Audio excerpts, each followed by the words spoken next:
Hello, my name is Mohammed Ahmad Khan, and today I'm going to present a video regarding my 8.3 HD task based on SIT 210 embedded devices. So basically, my project is related to smart kitchen. As you can see it over here, it's not really smart, but still, it's a kitchen.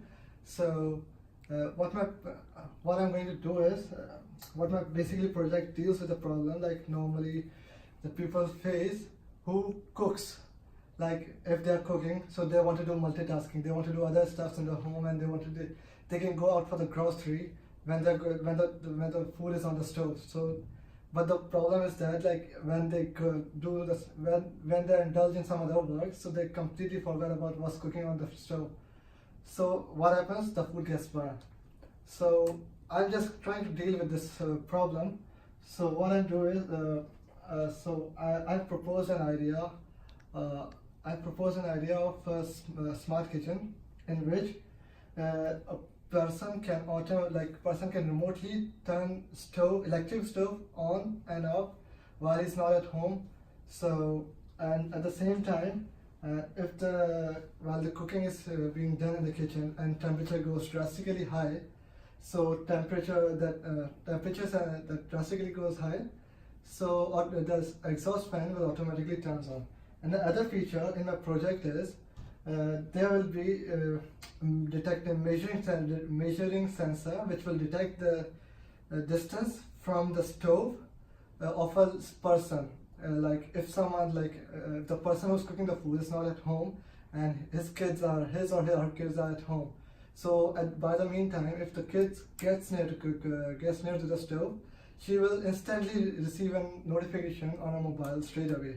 And through that mobile, she can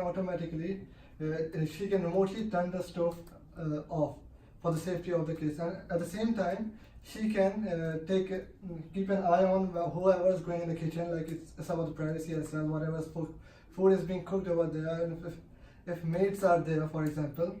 So like there are some cases like people are being poisoned because of that. So she can know that if someone has entered the kitchen, she will straight away got the notification. So basically for this project, the sensor I'm going to use is temperature sensor. The next one was ultrasonic sensor, and the third one was the third one was basically a Raspberry Pi, and the fourth one photon particle. And I'm using like few LEDs with it, like because I can't really portray this in my prototype. So I've been representing this stove as an LED in my project, and that fan will also be present as an LED, and that's pretty much it. So moving on to the location where the sensors will be placed. So as far as the temperature sensor is concerned, I think it should be placed somewhere over here, because as the heat goes drastically high, so temperature sensor will definitely sense the increase in the temperature. So what will it do is it will turn on the exhaust fan if the temperature goes above the certain level. So it should be placed somewhere over here. So because normally in homes the chimneys are over here, so it can go to it. And the next sensor was ultrasonic sensor. So ultrasonic sensor should be placed on attached to the line over here. So if someone gets close to it, it will detect the distance from the person, and it will just get the distance for us. And so this is about the location of the sensor. So next thing is how will I code it. So moving on to it. Before moving on to code, I would like to explain you how I designed my circuit, so you can have a look at this. So this is my Raspberry Pi, this was my breadboard, and this is my temperature sensor over here, DHT11, this is ultrasonic sensor, and this is over here is photon particle connected to LED. This LED represents the, you can say, electric stove, and this one represents the fan as it's connected to temperature sensor. So although it looks pretty messed up over here, so I've designed this image for you to get the better understanding of the circuit. So it's pretty much clear over here, and for these pins I've used this image for GPIO. Just a second. Okay,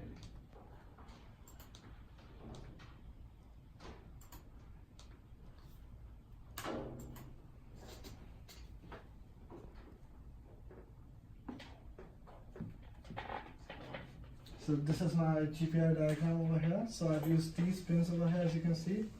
So the pins are exactly mentioned in the code, so which I'm going to explain over there. And the next is the photon diagram as well.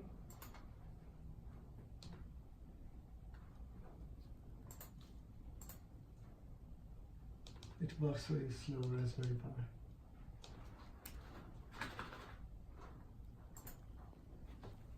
So this is my photon diagram. This is pretty simple.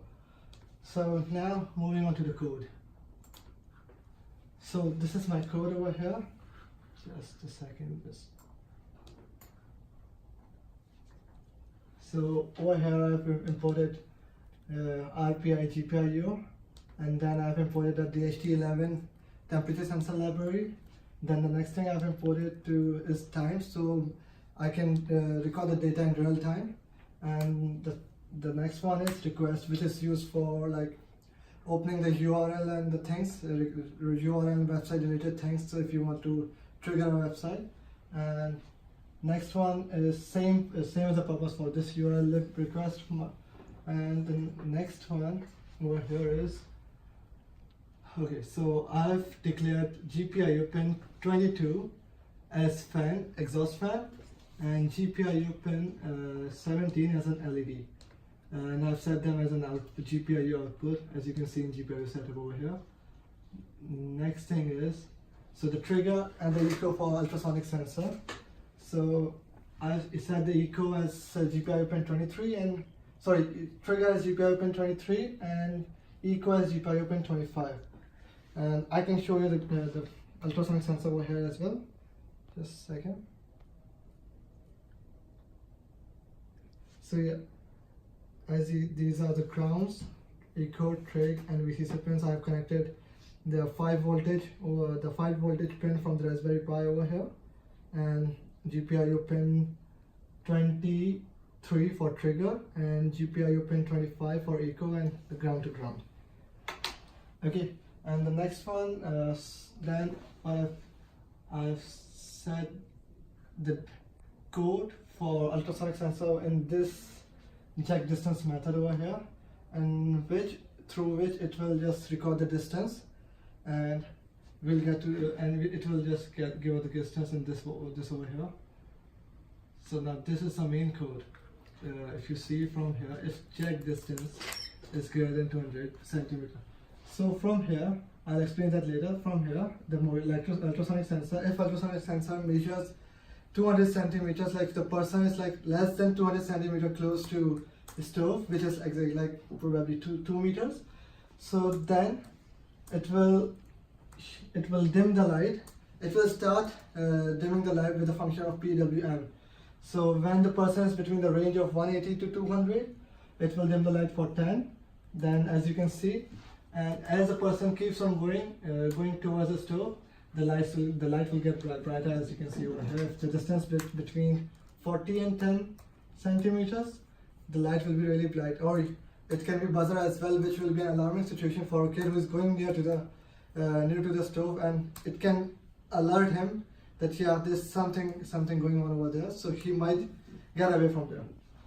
Okay, and at the same time, the library I've used over here, thing post. So this is the thing speak post. So what this method does is it will upload the real-time information of the motion detection on the webhook. So the person, like all the data will be recorded on the cloud. So it's just throwing the data on the cloud, and this is the code for it. As you can see, I've set the URL as the thingspeak.com, and I've set the key, which was for my webhook key, and then I've called that function over here.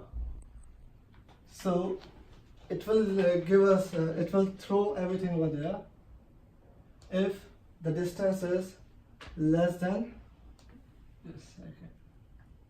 Yeah, if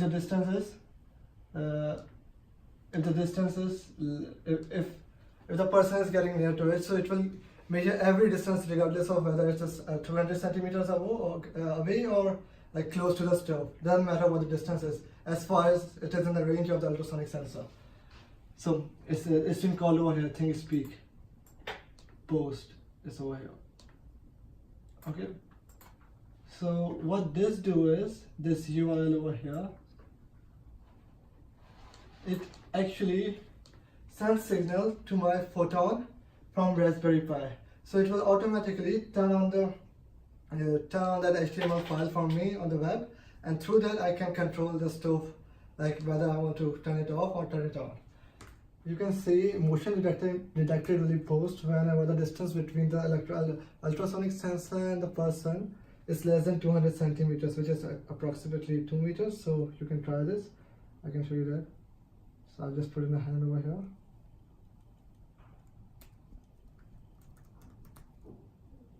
And it shows motion has been detected, and at the same time LED turns on over here, which means, and as I will go closer and closer, LED will get brighter and brighter. At the moment it's at most the brightest because I was already like very close to the ultrasonic sensor. Yeah, then when the motion will be detected, at the same time it will send a signal to photon particle, and this is the one, and I can now from here turn on the stove if I want to. You can see that, just sending the signal. Actually it's already stove, just need to do that, redo that. If I want to turn it on, see, you can see that the LED turns on, which is representing the stove with a photon. And if I want to turn it off again, the LED turns off. You can see that over here. So it depends on the distance. Like if the distance is less than 200 centimeters, then only it will throw a signal towards the photon particle. So the next thing I was talking about was this webhook thing. So I was telling you that the data will be posted in the real time over here. So you can see that in this diagram, CPU is just recording the data in the real time. The last data recorded was at 4:46 and it is 4:49, so we just did it, and it's recording like every 5 to 6 seconds, but it takes time to update over here. So the data is recording over here in the real time. So go. Yeah, so as you can see over here, I've got like plenty of notifications that motion has been detected over here on mobile whenever the person gets closer to the stove. So I'll receive a notification on mobile. So that's pretty much it. And one more thing, like to add these library, I add them through the first. I have to download those library. Then you can only import those libraries over here in the Python in the Raspberry Pi, especially the DHT11 one and the import request and URL lib request. You have to download this library through terminal in the Raspberry Pi, and then you can import it in your Python code. So hope you understand my project. So hope you like it. Thank you.